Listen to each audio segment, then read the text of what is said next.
Hello guys, welcome back to my channel. இன்றைக்கி நம்ம என்ன சம்மரி பார்க்க போகிறோம் அப்படின்னா, ஹீட் அண்ட் டஸ்ட். இதை எழுதினவங்க ரூத் ப்ரொவேர் ஜெவாலா. இவங்க ஒரு British American novelist and also screen writer. இந்த பர்டிகுலர் நாவல் 1975 ஃபர்ஸ்ட் பப்ளிஷ் பண்ணியிருக்கிறாங்க. அண்ட் ஆல்சோ சேம் இயர் இதுக்கு புக்கர் ப்ரைஸும் கிடச்சிருக்கு. ஓகேவா, இந்த பர்டிகுலர் நாவலை மூவியாகவும் அடாப்ட் பண்ணியிருக்கிறாங்க. இது நான் லீனியர் பேட்டர்னில் இருக்கும். பாஸ்ட் அண்ட் ப்ரெசென்ட் மாற்றி மாற்றி ட்ராவல் ஆகிற மாதிரி இருக்கும். லைக் இப்போ பாஸ்ட் அப்படின்னு வரும்போது 1920s நடந்த ஒரு கதையை சொல்லுவாங்க.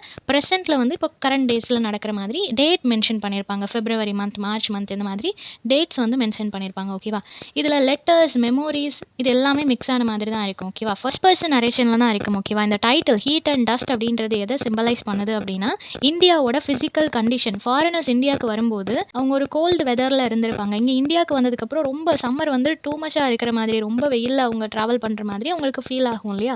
ஸோ அதை தான் சொல்லியிருக்காங்க. கம்பேரிட்டிவ்லி இந்தியா வந்து ரொம்ப டஸ்டியாகவும் அண்ட் ஆல்சோ ரொம்ப ஹீட்டாக இருக்குது அப்படின்றத அவங்க ஃபீல் பண்ணுவாங்க. அதை தான் இங்கே டைட்டிலாகவும் கொடுத்துருக்காங்க. ஸோ ஜான்ரா அப்படின்னு பார்க்கும்போது historical fiction and also post colonial fiction அப்படின்னு சொல்லலாம். ஓகேவா, ஸோ இது வந்து ஆத்தரோட பர்சனல் லைஃப் எக்ஸ்பீரியன்ஸ். இந்தியாவுக்கு வரும்போது அவங்க பார்த்த விஷயங்கள் எல்லாத்தையுமே இதில் ஷேர் பண்ணியிருப்பாங்க. ஸோ கேரக்டர்ஸ் பார்த்துடலாம். ஒலிவியா ரிவர், இவங்க ஒரு யங் இங்கிலீஷ் விமன். 1920s பாஸ்ட்ல ஒரு கதை நடக்கும்னு சொன்னேன் இல்லையா, அந்த கதையோட ப்ரொட்டகானிஸ்ட் இவங்க தான். டக்ளஸ் ரிவர்ஸ், இவங்க வந்து ஒலிவியாவோட ஹஸ்பண்ட். ரொம்பவே நல்ல ஒரு கைண்டான ஒரு பர்சன். பட் இவர் வந்து பிரிட்டிஷ் சிவில் சர்வெண்ட்டாக இருக்கிறதுனால ஃபேமிலி கூட நிறைய டைம் ஸ்பெண்ட் பண்ண முடியாது. தென் தி நவாப், இவங்க வந்து ரொம்பவே வெல்த்தி அண்ட் ஆல்சோ சார்மிங்கான இந்தியன் ரூலர். டாக்டர் சவுந்தர்ஸ் அப்படின்றவங்க வந்துட்டு பிரிட்டிஷ் டாக்டர். தென் ஹாரி அப்படின்றவங்க ஒரு பிரிட்டிஷ் அஃபீஷியல். ஓகேவா, அவருக்கு இந்தியன் கல்ச்சர் எல்லாமே ரொம்ப பிடிக்கும். தென் தி பேகம் அப்படின்றவங்க நவாபோட மதர். அந்த ஃபர்ஸ்ட் பார்த்தோம் இல்லையா, அந்த ரூலர், அவரோட மதர் தான் இவங்க. ரொம்பவே ஸ்ட்ராங்கான ஒரு லேடி. தென் ஷித் அப்படின்ற ஒரு கேரக்டர். இவங்க வந்து ஒரு மாடர்ன் வெஸ்டர்ன் ட்ராவலர். ஓகேவா, நரேட்டரோட, அதாவது ப்ரெசன்ட் டைமில் ஸ்டோரி வரும் இல்லையா, அப்போ வந்துட்டு இவங்க நரேட்டர் கூட ட்ராவல் பண்ணக்கூடிய ஒரு கேரக்டராக இருப்பாங்க. வெஸ்டர்ன்லேருந்து வந்த ட்ராவலர். தென் நரேட்டர் வந்து அன்னேம்ட். அவங்க ஜஸ்ட் ஒரு யங் விமன் அப்படின்றது மட்டும்தான் மென்ஷன் பண்ணியிருப்பாங்க. இங்கிலாந்துலேருந்து வந்திருப்பாங்க. பட் அவங்களோட நேம் வந்து மென்ஷன் பண்ணலை. தென் இந்தர்லால் அப்படின்றவர் வந்து ஒரு மேரீட் இந்தியன் கிளர்க். ஓகேவா, இவங்க ப்ரெசென்ட்டில் உள்ள கேரக்டர். தென் மஜி அப்படின்றவங்க இந்தர்லாலோட ஒய்ஃப், ரொம்ப ட்ரெடிஷ்னலான ஒரு இந்தியன் விமன். தென் ஃபைனலி ரித்து அப்படின்றவங்க இந்தர்லாலோட யங் டாட்டர். ஸோ இவ்வளோ தான் இம்பார்ட்டன்ட் கேரக்டர்ஸ். ஓகே, சம்மரி பார்த்துடலாம். இந்த ஸ்டோரி வந்து ஆக்சுவலாக பாஸ்ட் அண்ட் ப்ரெசென்ட் ரெண்டுமே மாற்றி மாற்றி உங்களுக்கு கொடுத்துருப்பாங்க. அது மேபி நமக்கு கன்ஃபியூஸ் ஆகலாம். ஓகேவா, எது பாஸ்ட் எது ப்ரெசென்ட்னு தெரியாது. ஏன்னா ஸ்டோரி வந்து கொஞ்சம் சிமிலராக இருக்கிறதுனால. ஸோ நான் உங்களுக்கு ஃபர்ஸ்ட் பாஸ்ட் ஸ்டோரியை நேரேட் பண்ணிவிட்டு அதுக்கப்புறமா ப்ரெசென்ட் நேரேட் பண்ணுறேன். ஓகேவா, 1920s நடக்கிற மாதிரி கொடுத்துருப்பாங்க. ஒலிவியா இங்கிலாந்துல இருந்து பிரிட்டிஷ் சிவில் சர்வெண்ட்டான டக்ளஸை மேரேஜ் பண்ணதுக்கப்புறமா இந்தியாவுக்கு 2 பேரும் வராங்க.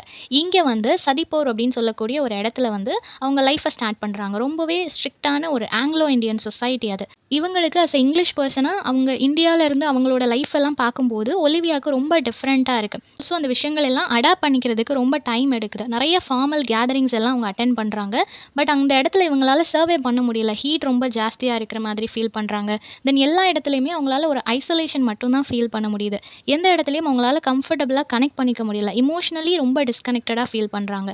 சரி, டக்ளஸ் கிட்ட ஒரு நல்ல ரிலேஷன்ஷிப் மெயின்டைன் பண்ணலாம். யார் அவங்கக்கிட்ட ஃப்ரெண்ட்ஷிப் கிடைக்கலனாலும் டக்ளஸ் கூட ஒரு நல்ல ரிலேஷன்ஷிப் இருந்தால் அவங்களால மேனேஜ் பண்ணிக்க முடியும் அப்படின்னு சொல்லி நினைக்கிறாங்க. பட் அதுக்கும் வழி இல்லை. அவர் எப்போவும் அவரோட டியூட்டிலேயே ரொம்ப கான்சென்ட்ரேட் பண்ணிட்டு இருக்காரு. ஒரு பாயிண்ட்ல வந்து ஒலிவியா அண்ட் ஆல்சோ டக்ளஸ் இன்னும் சில பேரை வந்து இந்தியன் நவாப் வந்து அவரோட பேலஸ்க்கு இன்வைட் பண்ணுறாங்க ஒரு டின்னருக்காக. ஸோ அப்போ தான் ஃபர்ஸ்ட் டைம் ஒலிவியா நவாப்பை மீட் பண்ணுறாங்க. இவங்க எல்லாரும் சேர்ந்து அந்த பார்ட்டிக்கு போயிருக்கிறாங்க. ஒலிவியா நவாப்பை பார்த்த உடனே பயங்கரமாக இம்ப்ரெஸ் ஆயிட்டாங்க. அதர் பிரிட்டிஷ் அஃபீஷியல்ஸ் எல்லாருமே வந்திருக்கிறாங்க. அதில் ஒன்று தான் ஹாரி. ஹாரி ஒரு இங்கிலீஷ் மேன். ஆனால் அவர் வந்து அந்த நவாப்போட ஒரு நல்ல க்ளோஸ் ரிலேஷன்ஷிப் அவருக்கு இருக்கும். இப்போது இவளுக்கு நவாப்பை ரொம்ப பிடிச்சதுனால அவரோட பர்சனாலிட்டி, லக்ஸரி, அவரோட டிஃப்ரெண்ட் லைஃப் ஸ்டைல் எல்லாமே அவளுக்கு ரொம்ப பிடிச்சிருக்கும். ஸோ அந்த டின்னரில் இருந்து அவள் பயங்கரமாக அவரை பார்த்து அட்ராக்ட் ஆயிடுவா. ஸோ அடிக்கடி அவரை மீட் பண்ணணும் அப்படின்னு சொல்லி நினப்பா. ஒரு நாள் இந்த நவாப் வந்துட்டு ஒலிவியா அண்ட் ஆல்சோ அவளோட ஹஸ்பண்டான டக்ளஸை மட்டும் அவர் இன்வைட் பண்ணியிருப்பாரு ஒரு பார்ட்டிக்காக. பட் இவங்க வந்து போக மாட்டாங்க. ஏன்னா டக்ளஸுக்கு என்னோட ஃப்ரெண்ட்ஸ் எல்லாம் கூப்பிடாம என்னை மட்டும் கூப்பிட்டா நான் எப்படி வருவேன் அப்படின்னு சொல்லிட்டு அவர் வரமாட்டார். பட் ஒலிவியா போகணும்னு சொல்லி அவ்வளோ ஆசைப்படுவாங்க. பட் இவருக்கு போகாததுனால அவங்களாலையும் போக முடியாது. இப்படி போயிட்டு இருக்கிற சமயத்தில் ஒலிவியா நவாப்பை பற்றி நிறைய விஷயங்கள் தெரிஞ்சுக்கணும் அப்படின்னு சொல்லி நினைப்பாங்க. ஒரு பாயிண்ட்ல அவரோட பர்சனல் லைஃப் சரியில்லை அப்படின்னும் அவரோட ஒய்ஃப் அன்ஸ்டேபிளாக இருக்கிறாங்க அப்படின்றதும் ஒலிவியாவுக்கு தெரிய வரும். ஸோ இதை ஒரு காரணமாக வச்சு அடிக்கடி அவரை மீட் பண்ண ஸ்டார்ட் பண்ணுவாள். அவங்க அடிக்கடி மீட் பண்ணுறது எதுவுமே டக்ளஸ்க்கு தெரியாது. இப்போ நவாப் வந்து ஒரு பாயிண்ட்ல ஒலிவியாவை ஒரு பிக்னிக்கு கூட்டு போகிறாரு. பாபா ஃபிர்தௌஸ்ரின் ஒரு கோவில். ஓகேவா, அந்த கோவிலுக்கு அவங்க 2 பேரும் போகிறாங்க. அங்கே போனதுக்கப்புறம் ஒரு இமோஷனல் பாண்ட் அவங்களுக்குள்ள கிரியேட் ஆகுது. ஸோ அவங்க ரிலேஷன்ஷிப் நெக்ஸ்ட் லெவல் போகிறதுக்கு அந்த பிக்னிக் ஒரு காரணமாக இருக்குது. இப்போது இவங்களுக்குள்ளே நடக்கிற இந்த விஷயங்கள் எல்லாமே ஹாரிக்கு தெரியுது. அவர் ஒரு பிரிட்டிஷ் அஃபீஷியல் இல்லையா, அவர் நவாபோட ரொம்ப க்ளோஸாக இருக்கிறதுனால அவர் சப்போர்ட் பண்ணுறாரு. ஸோ அவங்க அடிக்கடி அந்த பேலஸில் மீட் பண்ணிக்கிறாங்க. ஒரு நாள் ஹாரிக்கு வந்து ரொம்ப உடம்பு சரியில்லாமல் ஆயிடுச்சு. ஸோ அதை ஒரு சான்ஸாக யூஸ் பண்ணி இவங்க 2 பேரும் இன்னும் நெருக்கமாகறாங்க. ஸோ அந்த பேலஸில் அவங்கள வந்து வாட்ச் பண்ணுறதுக்கோ அவங்கள பற்றி தெரிஞ்ச வேறு யாருமே இல்லை இல்லையா. ஸோ அவங்களோட ரிலேஷன்ஷிப் இன்னும் ஸ்ட்ராங் ஆகுது. தென் இந்த பிரிட்டிஷ் அஃபீஷியல்ஸ் எல்லாத்துக்குமே ஒரு டவுட் இருக்குது. ஒலிவியாவோட பிஹேவியரும் சரியில்லை, நவாபோட பிஹேவியரும் சரியில்லை அப்படின்னு சொல்லிட்டு ஒலிவியாவை வந்து வார்ன் பண்ணுறாங்க. என்ன இருந்தாலும் அவர் ஒரு மேரிட் பர்சன், நீங்களும் மேரிட், ஸோ அதனால் இதோட கான்சிக்வன்சஸ் தெரியாமல் நீங்கள் இப்படி பண்ணாதீங்க அப்படின்னு சொல்லிட்டு வார்ன் பண்ணும்போது இவன் அந்த வார்னிங் எதையுமே கன்சிடர் பண்ணலை. இவங்க கண்டினியூ பண்ணிகிட்டே தான் இருக்கிறாங்க. ஒரு பாயிண்ட் ஆஃப் டைமில் வந்து அவங்க ஒரு லவ்வர்ஸாக மாறிடுறாங்க. ஆக்சுவலி இது வந்து ஒரு இல்லீகல் ரிலேஷன்ஷிப் தான் இல்லையா. ஸோ அந்த ஒரு ரிலேஷன்ஷிப் வந்து ஒரு ரொம்ப ஸ்ட்ராங் ஆக ஆரம்பிக்குது. ஸோ அவங்க சோஷியல் பவுண்டரிஸ் எல்லாத்தையும் தாண்டி அவங்க பழக ஆரம்பிக்கிறாங்க.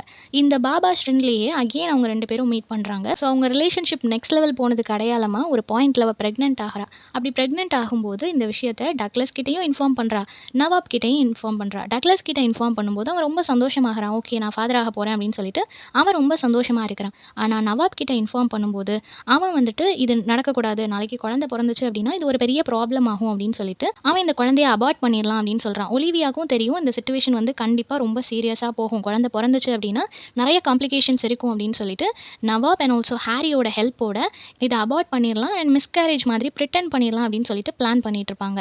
ஆனால் இது 1920s இல்லையா, அபார்ஷன் அப்படின்றது அவ்வளோ ஈஸியான ஒரு விஷயம் கிடையாது. இப்போவே நிறைய காம்ப்ளிகேஷன்ஸ் இருக்கும்போது அப்போது இன்னும் ஸ்ட்ரிக்டாக இருந்திருக்கும். ஸோ அதனால் இவங்களுக்கு கொஞ்சம் பயமாகவும் இருக்குது, எப்படி பண்ணுறது அப்படின்னு சொல்லிட்டு 3 பேருமே ரொம்ப பிளான் பண்ணிகிட்டே இருக்கிறாங்க. அப்போ ஒரு டைமில் வந்துட்டு அவங்க டாக்டர் சவுந்தர் அப்படின்றவரை போய் பார்க்குறாங்க. அந்த ஹாஸ்பிட்டல் போனதுக்கப்புறமா இவளுக்கு என்ன தெரிய வருதுன்னா, இவர் வந்து பிரிட்டிஷ் அஃபீஷியல்ஸோட கான்டாக்டில் தான் இருக்கிறாரு. ஸோ மேபி டக்ளஸ்க்கும் இவர் இன்ஃபார்ம் பண்ணலாம் அப்படின்றது அவளுக்கு தெரிய வருது. ஸோ எப்படியும் விஷயம் எல்லாருக்கும் தெரிஞ்சிடும், இதுக்கப்புறம் அகெயின் நான் பேலஸ்க்கு போக முடியாது அப்படின்னு சொல்லிட்டு ட்ரீட்மெண்ட் எல்லாம் முடிஞ்சதுக்கப்புறமா டேரெக்டாக நவாபோட பேலஸ்க்கு போயிடுறா. பர்மனெண்ட்டாக டக்ளஸை விட்டு பிரிஞ்சிடலாம் அப்படின்னு முடிவு பண்ணிட்டா. இப்போ நவாப் அண்ட் ஒலிவியா எலோப் ஆயிட்டாங்க. அவங்களோட வீடு வந்து ஒரு ரிமோட் ஹில் டவுன், அதை வந்து எக்ஸ் அப்படின்னு சொல்லி மென்ஷன் பண்ணியிருப்பாங்க. அந்த வீட்டை காஷ்மீரில் இருக்கக்கூடிய அந்த எக்ஸ் அப்படின்ற வீட்டுக்குள்ளே இவங்க 2 பேரும் அவங்க லைஃப்பை ஸ்டார்ட் பண்ணலாம் அப்படின்னு சொல்லி நினைப்பாங்க. பப்ளிக்கோட அட்டென்ஷன், சொசைட்டியோட அட்டென்ஷன் எதுவுமே இல்லாமல் தனியாக ஒரு லைஃப்பை லோன்லியாக லீட் பண்ணலாம் அப்படின்னு சொல்லி முடிவு பண்ணுவாங்க. இப்போ டக்ளஸ் அண்ட் ஆல்சோ அவரை சுற்றி இருக்கிற நிறைய பேருக்கு விஷயம் தெரிஞ்சு அவருக்கு ரொம்பவே ஷேம்ஃபுல்லாக ஃபீல் ஆகும். இப்போ நவாப் வந்து அவர் ஆல்ரெடி மேரிட் இல்லையா, ஸோ அவரோட ஒர்க்ஸ்னும் இருக்குது, அவரும் ஒரு கிங்காக இருக்கிறாரு அப்படின்றப்போ அவருக்குன்னு சில ஒர்க்ஸ் இருக்குது. ஸோ அவரால் கம்ப்ளீட்டாக இவளோடைய டைம் ஸ்பெண்ட் பண்ண முடியாது. அவரும் அப்பப்போ வந்து இவளை பார்த்துக்கிறாரு. ஒரு பாயிண்ட்டில் என்ன ஆகுது அப்படின்னா, அவர் வர்றது ரொம்ப கம்மியாகுது. ஸோ அடிக்கடி வர்றதை நிப்பாட்டிட்டு எப்போவாவது வர ஆரம்பிக்கிறாரு. அப்புறம் அவர் வர்றது வந்து ரொம்ப கம்மியாகுது. 1 or 2 டைம்ஸ் அந்த மாதிரி மந்த்லி வந்துட்டு போகிறாரு. ஸோ அவங்களோட செப்பரேஷன் இன்னும் ஜாஸ்தி ஆகுது. ஒரு பாயிண்ட்டில் நவாப் வந்து இறந்து போகிறாரு. அவர் வராத டைம் எல்லாமே இவங்க நிறைய லெட்டர்ஸ் எழுதுறாங்க. அந்த லெட்டர்ஸ் எல்லாம் அவங்களோட ஃபேமிலிஸ்க்கும் அனுப்பி வைக்கிறாங்க. சில லெட்டர்ஸ் இந்த வீட்டிலே இருக்குது. அப்படி இவங்க தனிமையிலேயே ரொம்ப நாள், ரொம்ப வருஷங்கள் ஸ்பெண்ட் பண்ணதுக்கப்புறம் ஒரு பாயிண்ட்டில் ஒலிவியாவும் அதே வீட்டில் இறந்தும் போகிறாங்க. ஸோ இதுதான் பாஸ்ட்டில் நடந்த ஸ்டோரி. இப்போ ப்ரெசென்ட்டில் என்ன நடக்குது அப்படின்னா, இந்த மாடர்ன் டைமில் நாரேட்டர், ஒரு அன்னேம்டு நாரேட்டருக்கு வந்து இந்த ஒலிவியாவோட லெட்டர்ஸ் எல்லாமே கிடைக்குது. ஏன்னா இவங்க ஃபேமிலியில் வந்தவங்க தானே இவங்க. ஸோ அந்த ஃபேமிலி கனெக்ஷனில் இவங்களுக்கு அந்த லெட்டர்ஸ் கிடைக்குது. இவங்களுக்கு ரொம்ப க்யூரியஸாக இருக்குது, இந்த ஒலிவியா யார், இந்தியாவுக்கு போய் அவங்க எப்படி இறந்து போனாங்க, இந்த விஷயங்கள் எல்லாம் தெரிஞ்சுக்கணும்னு அவங்களுக்கு ரொம்ப ஆர்வமாக இருக்குது. ஸோ அதனாலேயே இந்தியாவுக்கு இவங்க வராங்க. இவங்க வந்ததுக்கப்புறமா ஒரு ஹோட்டலில் இவங்க ஸ்டே பண்ணுறாங்க. அங்கேருந்து அவங்க வெளியே பார்க்கும்போது அந்த பீப்புளோட பிஹேவியர் எங்கே பார்த்தாலும் பயங்கர வெயிலாக இருக்குது, ரொம்ப டஸ்ட்டாக இருக்குது. பஸ்ஸில் ட்ராவல் பண்ணலான்னு போனாங்கன்னா எல்லாரும் அடிச்சு பிடிச்சிட்டு ஏறுறாங்க. கம்பேரிட்டிவ்லி மற்ற கண்ட்ரியில் ரொம்ப டிசிப்ளின்டாக லைன் ஃபார்ம் பண்ணி அவங்க வந்து ஏறுறதா இருக்கட்டும், எல்லாத்துக்குமே ஸ்ட்ரிக்ட் ரூல்ஸ் ஃபாலோ பண்ணும்போது இந்தியாவில் ஏன் இவ்வளோ வித்தியாசமாக பிஹேவ் பண்ணுறாங்க, எந்த இடத்துலையுமே ஒரு ப்ராப்பரான டிசிப்ளின்ட் வே இல்லையே அப்படின்னு சொல்லிட்டு இவங்க எல்லாத்தையுமே நோட் பண்ணுறாங்க. ஸோ அதை பார்க்கும்போது இவங்களுக்கு இந்தியா அப்படின்னாலே ஒன்று ஹீட் இருக்கும், இன்னொன்று டஸ்ட் இருக்கும் அப்படின்றத ஞாபகம் வருது. ஸோ ஒலிவியாவுக்கும் இங்கே இருக்கிறது கம்ஃபர்டபுளாக இல்லை, ப்ரெசென்ட்டில் இருக்கக்கூடிய இந்த நாரேட்டருக்கும் இது கம்ஃபர்டபுளாக இல்லை. ஸோ இந்தியா அப்படின்னாலே இங்கிலீஷ் பீப்புளுக்கு ஹீட் அண்ட் டஸ்ட் அப்படின்றது அவங்க மைண்ட் செட்டில் இருக்குது. இப்போ அந்த ஹோட்டலில் ஸ்டே பண்ணியிருக்கிறாங்க. கண்ட்ரியோட பாவர்ட்டி, என்வரான்மெண்ட் எல்லாத்தையுமே பார்த்து அவங்களுக்கு வித்தியாசமாகவும் ஆச்சரியமாகவும் இருக்குது. ஏன் அவங்க மாறவே இல்லை அப்படின்னு சொல்லி ஆச்சரியமாக பார்க்குறாங்க. ஏன்னா ஒலிவியாவோட லெட்டர்ஸ்லையும் அவள் மென்ஷன் பண்ணியிருக்கிறா அண்ட் இவங்க பார்க்கும்போதும் அதே மாதிரி இருக்குது. தென் இப்போது அவள் ஒலிவியாவோட அந்த ஃபார்மர் ஹவுஸை வந்து தேடி பிடிக்கிறா. அவள் ஆல்ரெடி இருந்த அந்த பேலஸ் வந்துட்டு ஒரு கவர்மெண்ட் ஆஃபீஸாக மாறிடுச்சு அண்ட் அதில் ஒரு ரூமை வந்து இந்தர்லால் அப்படின்னு சொல்லக்கூடிய ஒரு சிவில் சர்வெண்ட்டுக்கு வந்து ரெண்ட்டுக்கு கொடுத்துருக்காங்க. அவரோட ஃபேமிலியோட, அவரோட அவரோட ஒய்ஃப் அண்ட் ஆல்சோ டாட்டரோட அவர் அந்த ரூமில் ரெண்ட்டுக்கு இருக்கிறாரு. ஸோ அந்த ஃபேமிலியை போயிட்டு இந்த நரேட்டர் மீட் பண்ணுறாங்க. அவர்கிட்ட பேசினதுக்கப்புறம் சரி ஓகே இவரோட சேர்ந்து நம்ம சர்ச் பண்ணலாம் அப்படின்னு சொல்லிட்டு ஒரு முடிவுக்கு வராங்க. 2 பேருக்குள்ள நல்ல ஒரு கனெக்ஷன் கிரியேட் ஆகுது. அவங்க ஃபேமிலியோடையும் இவங்க நல்லா ஜெல் ஆயிட்டாங்க. அவங்க ஃபேமிலியில் இருக்கிறவங்க இவங்கள நல்லா பார்த்துக்கிறாங்க. தென் இவங்க 2 பேரும் சேர்ந்து அந்த நவாபோட அபேண்டடான பேலஸ்க்கு போகிறாங்க. அங்கே போயிட்டு இவங்களுக்கு ஏதாவது இன்ஃபர்மேஷன் கிடைக்கும்னு சொல்லி போகிறாங்க. பட் அங்கே போனால் இவங்களுக்கு டிசப்பாயின்மெண்ட் தான். ஏன்னா இவங்க நினச்ச அளவுக்கு நிறைய இன்ஃபர்மேஷன் எதுவுமே கிடைக்கல. ஜஸ்ட் ரொம்ப மோசமான கண்டிஷனில் அந்த பேலஸ் மட்டும்தான் இருக்குது. தென் இவங்க அந்த இந்தியன் லைஃப்பை வந்து கொஞ்சம் கொஞ்சமாக அடாப்ட் பண்ணிக்க ஸ்டார்ட் பண்ணுறாங்க. அவங்களோட ரிச்சுவல்ஸாக இருக்கட்டும், அவங்களோட ட்ரெஸ்ஸிங்ஸ் எல்லா விஷயத்தையுமே ஸ்டார்டிங்கில் அவங்களுக்கு அடாப்ட் பண்ணிக்க கஷ்டமாக இருந்தாலும் தென் இப்போ அவங்க நிறைய வருஷம் இங்கே இருக்கணும் அப்படின்றதுனால அடாப்ட் பண்ணிக்கிறாங்க. ஹிந்தி லேர்ன் பண்ணுறாங்க, ஹவுஸ் ஹோல்ட் ரொட்டீன்ஸ் எல்லாம் கற்றுக்குறாங்க. ஸோ அப்படியே அவங்க லைஃப் வந்து ஸ்மூத்தாக போயிட்டுருக்கு. ஒரு பாயிண்டில் இவங்களுக்கும் இந்தர்லாலுக்கும் நல்ல ஒரு ரிலேஷன்ஷிப் ஸ்டார்ட் ஆகுது. எஸ்பெஷலி அவங்களோட அம்மாவை வந்து இவங்களுக்கு ரொம்ப பிடிச்சிருக்கு. எப்படி ஒரு ப்ராப்பர் இந்தியன் விமனாக அவங்க எல்லா ஒர்க்கையும் பார்த்துக்கிறாங்க, ஃபேமிலியை மேனேஜ் பண்ணுறாங்க, எல்லா விஷயத்தையுமே இவங்க பார்த்துட்டே இருக்கிறாங்க. தென் ரித்து அப்படின்ற இந்தர்லாலோட பொண்ணுக்கு வந்து உடம்பு சரியில்லாமல் இருக்கும். அப்பப்போ அவங்க வந்து ரொம்ப வித்தியாசமாக பிஹேவ் பண்ணுவாங்க. ஸோ அந்த பொண்ணை குணப்படுத்துறதுக்காக நிறைய ரிச்சுவல்ஸ் எல்லாம் பண்ணுவாங்க. அதெல்லாம் பார்க்குறதுக்கு இவளுக்கு வித்தியாசமாக இருக்கும். நெருப்பெல்லாம் எடுத்துகிட்டு வந்து அவங்க மேலெல்லாம் காட்டி அந்த மாதிரிலாம் பண்ணும்போது இவ அப்படியே ஆச்சரியமாக பார்த்துட்ருப்பா. தென் நரேட்டர் வந்து சித் அப்படின்னு சொல்லக்கூடிய ஒரு வெஸ்டர்ன் ட்ராவலரை வந்து மீட் பண்ணுவாங்க. அவங்க வந்து ரொம்ப ஸ்பிரிச்சுவலாக இருக்கிற பர்சன் மாதிரி ப்ரிட்டெண்ட் பண்ணிப்பாங்க. ஆக்சுவலாக அந்த மாதிரி கிடையாது. பட் அவர் அந்த மாதிரி ப்ரிட்டெண்ட் பண்ணிப்பார். அவங்க 2 பேரும் சேர்ந்து நிறைய டெம்பிளுக்குலாம் போவாங்க. பட் அவர் ரொம்ப செல்ஃபிஷான ஒரு பர்சன் அப்படின்றது லேட்டர் இவளுக்கு தெரிய வரும். தென் இவங்க 2 பேரும் சேர்ந்து ஒரு லோக்கல் கஸ்டம் இந்த பாபா ஃபெர்தௌஸ்ன்னு சொன்னேன் இல்லையா, அந்த இடத்துக்கு போவாங்க. இவங்க போகிற டைம் வந்து அங்கே ஃபெஸ்டிவல் நடந்துகிட்ருக்கும். ஸோ ரொம்பவே வித்தியாசமாக நிறைய விஷயங்கள் எல்லாம் ரிச்சுவல்ஸ் பண்ணுறதா இருக்கட்டும், ரொம்ப கலர்ஃபுல்லாக மந்த்ராஸ் எல்லாம் சொல்கிறது, நிறைய டெக்கரேட்டிவான ஐட்டம்ஸ்லாம் இருக்கிறது பார்க்குறதுக்கு எல்லாமே இவளுக்கு ஒரு டிஃப்ரெண்ட் ஃபீல் கொடுக்கும். ஸோ அந்த இந்தியன் கல்ச்சரை அந்த டெம்பிளில் இருந்து அவள் கம்ப்ளீட்டாக என்ஜாய் பண்ணிகிட்டு இருக்கிறா. இப்போது அந்த ஸ்டூடெண்ட் விசிட் பண்ணிட்டு வந்ததுக்கப்புறமா இவளுக்கு இந்த இந்தர்லால் அப்படின்ற பர்சனோட ஒரு நல்ல ரிலேஷன்ஷிப் ஸ்டார்ட் ஆகும். எப்படி ஒலிவியாவுக்கும் இதே கோவிலுக்கு போனதுக்கப்புறமா ஒரு ரிலேஷன்ஷிப் ஸ்டார்ட் ஆகுதோ அதே மாதிரி இந்த நரேட்டருக்கும் அந்த டெம்பிளுக்கு போனதுக்கப்புறமா இவரோட ஒரு ரிலேஷன்ஷிப் ஸ்டார்ட் ஆகும். ஸோ அவங்க அடிக்கடி மீட் பண்ணிக்க ஸ்டார்ட் பண்ணுறாங்க. அந்த சேம் பிளேஸ் அந்த டெம்பிள்லேயே அடிக்கடி மீட் பண்ணிகிட்டு இருக்கிறாங்க. ஒரு பாயிண்டில் நரேட்டரும் ப்ரெக்னென்ட் ஆகிறாங்க. ஸோ அவங்களோட ரிலேஷன்ஷிப் நெக்ஸ்ட் லெவல் போகிறதுனால இவங்களும் ப்ரெக்னென்ட் ஆகிறாங்க.